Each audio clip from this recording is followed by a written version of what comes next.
let's go to Jonah. We're going to go to Jonah for our first point here. Jonah chapter 1. I got everything annotated with my sticky notes. We can go right on to it. We're going to go to Jonah chapter 1, and we're going to talk about the reason for storms. And this is going to go to our first point.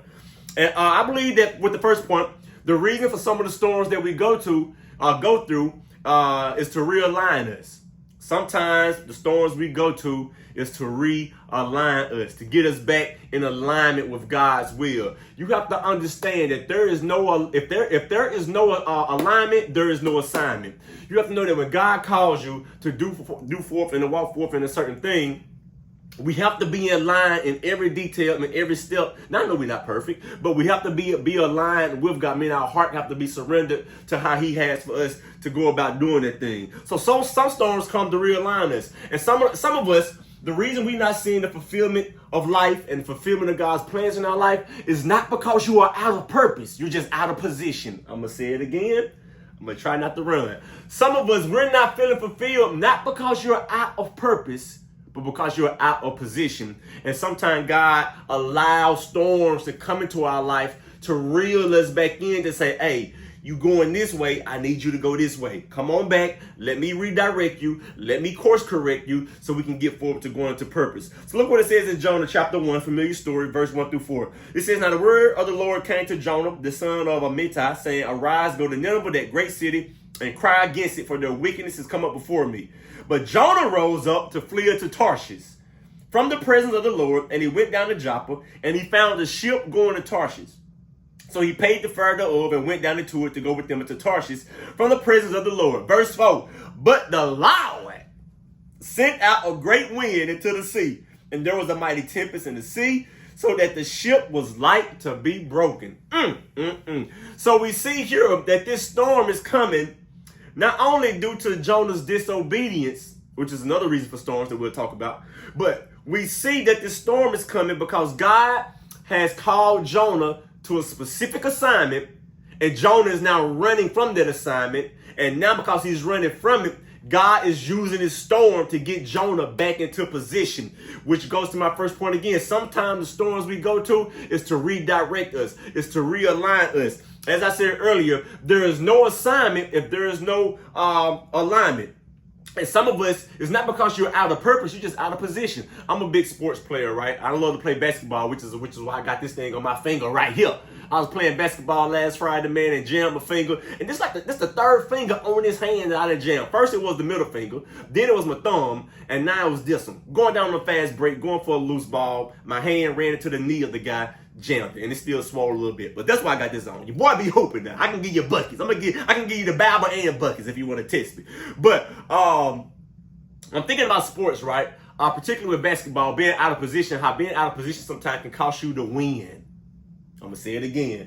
Being out of position can bring about losses and cause you to forfeit the win, W-I-N, that God's trying to bring into your life. In basketball, imagine if the point guard, he's on this side of the court, the players for the big man that set you a pin down screen, and you supposed to pop up to the wing, point guard throw you the ball in that corner for the game-winning shot. But instead of popping up to the wing, you pop out to the corner. So when the point guard passes the ball, you're not there, it's a turnover. And many of us, we're turning over our blessing. We're turning over our favor, all because you're not following the plan. We're not following the play. God's trying to give you the key. God is giving you the play, but because we for some reason, we don't want to run it. Due to disobedience, due to fear, due to doubt, due to unbelief, due because you just don't want to do it. Now you're forfeiting the wins that God is trying to bring into your life. And look what it said. It said that the storm came so much so that the ship was likely to be broken. Could it be that the reason that you're going through the storms is because you're out of alignment? And you have to know that being out of alignment can give birth to things to be lost, things to be broken in your life, things to be unfulfilled. So we have to make sure that we in alignment with what God has called us to do. Now, when I think of the word alignment, I think about a car. And I got my notes here. I think about a car alignment, right? How when your car needs an alignment, the people will tell you, they look at they can tell by the suspension, look at your wheels, tell by the way it drives, that you need an alignment. And three things happen when your car is not in alignment.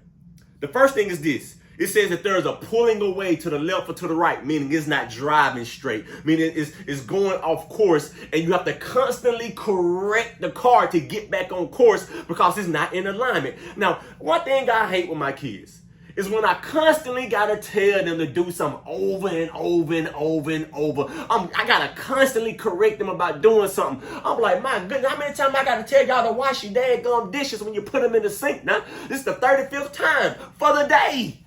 Wash your dishes. I hate having to constantly correct them. And you know what happens when a parent has to constantly correct their kid because they're not getting the point? Punishment. Phone will get taken away. Now you can't go to this place with your friends. Now you can't hang out. Now you can't do this. They start experiencing the consequences all because they refuse to be in alignment with the standard and the plan that you're putting before them. I'll be like, now how y'all keep forgetting to wash your dishes? I bet you don't forget to check TikTok every 2 seconds. Yeah. I bet you don't forget to look on Instagram. I bet you don't forget to text your friends and watch and be on social media all day.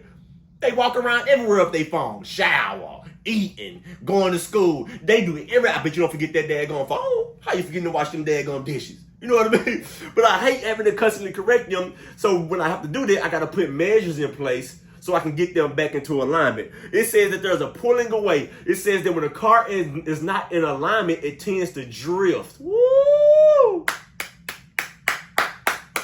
And some of us, we're not seeing the fulfillment of destiny because you're drifting. You're drifting. You know what it means to drift. To slowly but surely drift away from the main thing. You have to think about it being on the beach. If you're on the shore or you're in a boat and you get out and for some reason something happened where you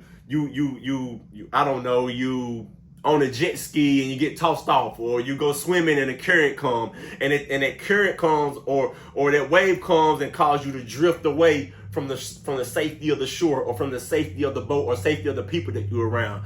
Some of us, you're drifting, and God say, look, you've been drifting too long. I need to reel you back in to get you back into alignment because you have an assignment. So the second thing a car does when it's not in alignment is it says you can't have tire wear. Your tire wear down quicker than normal. And for some of you, I'm going to drop a nugget on you. For some of us, we're experiencing unusual wear down because you're fighting unnecessary warfare. Woo! Some of you in a season right now where you say, man, I'm just burnt out more than normal. I'm just burnt. I don't know why I'm feeling like this. I just can't get it together. Could it be because you may be out of alignment in a particular area of your life? A lot of us, we're experiencing unusual wear down because we're fighting unnecessary warfare. The last thing it says when the car is not in alignment, it experiences vibrations, meaning that the car or the steering wheel begins to shake or wobble when going at high speeds. The point is this. Some of you, God is ready to take you to a next level. For some of you, God has divine acceleration planned for you, but he can't place you in the season of divine acceleration because you're not in divine alignment. And he know if he gave you that divine alignment, just like with the car, you're going to start walking on shaky grounds, wobbly grounds, and you won't be able to handle it, therefore sabotaging your next season. Who am I talking to? Let me calm down and just talk and teach. Y'all know I get excited. So storms come to place us back into real alignment. And look what happens with this. I want to share a point with you that when storms come in this particular reason for our lives. It says this in Jonah. Look what it says it is. It says that when the storm came, I'm going to just paraphrase it. There were men on the boat. The storm came. The men didn't know why the storm came. They went and woke Jonah up. Jonah finally confessed to saying, hey, this storm is happening due to me. Jonah said, I need y'all to throw me overboard. And the storm will calm. And look what the Bible says this. It says this. Jonah says in verse 12, and he said to them, take me up, cast me forth into the sea, so shall the sea be calm unto you, for I know that for my sake this great tempest is upon you. Verse 13. Nevertheless, the men rowed hard to bring it to the land. They didn't want to throw Jonah overboard at first. But look what it says. They tried to row hard to bring it to the land, but they could not. For the sea rocked and the tempest was against them. Verse 14, wherefore they cried unto the Lord and said, we beseech thee, O Lord, we beseech thee. Let not us perish for this man's life, and lay not upon us the innocent blood, for thou, O Lord, hast done as it pleased thee. So they recognized that the storm was from God. Jonah said, throw me overboard and the sea will be calm. But at first, the men tried to row hard to get back to shore because they didn't want to throw Jonah overboard. But eventually, because the storm began to get worse and worse, they said, look here, buddy. You don't got to go home. But you got to get up out of here. And they said they finally threw him overboard into the sea. My point is this. When you're going through a storm that God has sent to redirect you and to realign you, you better make sure you got people in your life who's willing to throw you overboard. Make sure you got people in your life who's willing to help you embrace it instead of trying to escape it. Well, I'm going to say it again. Make sure if you're going through a God-ordained storm because God is trying to redirect you, make sure you got the right people in your life who's going to help you embrace it instead of trying to escape it. Because many people try to play God in your life and try to take you out of something that God want to keep you in. Woo-hoo! And some of you are guilty for doing that for other people. Other people going through something and you always coming to their rescue. You're always trying to take them out. And God says, leave them alone. I'm trying to show them something. I'm trying to redirect them. I'm trying to realign them. But here you come trying to play me, trying to take them out of a season that when you're unknowingly, when you're doing that, you hurting them. Who am I talking to? So sometimes storms come to realign us. Psalms 119, look what it says here. Psalms 119, let me go to my sticky note. Where we at? Let's go to Psalms 119. And it says this. We're talking about storms realign us. How sometimes when we go away from God, God has to send storms. Look what David said. Did I put one in Psalms? I know I did. Let's go to, Psalms 119. Here we go. Psalms 119, verse 67 and verse 61. Look what David said. In verse 67, David said, before I was afflicted, I went away. But now I have kept thy word. So what David was saying is that while I was walking straight, while I was in alignment with you, God, it was all good. But he says in verse 67, before I was afflicted, I first went astray, which lets me know that when David went astray, now the storm came to get him back into alignment. He says, before I was afflicted, I went astray. But look what happened when he got back into alignment, when we learned his lesson from the storm. He said, but now I'm keeping your word. And he solidified this in verse 71. He said, it's good for me that I have been afflicted, that I may learn thy statutes. So David said, hey, before I was afflicted, I first went astray, but God now had to use that affliction to bring me back into right standing and alignment with his word. And David said, because of that, I'm now keeping your word. So the first point is the storm comes to realign us, to redirect us. The second point is this. I want to talk about the storms come. Jesus is now or never.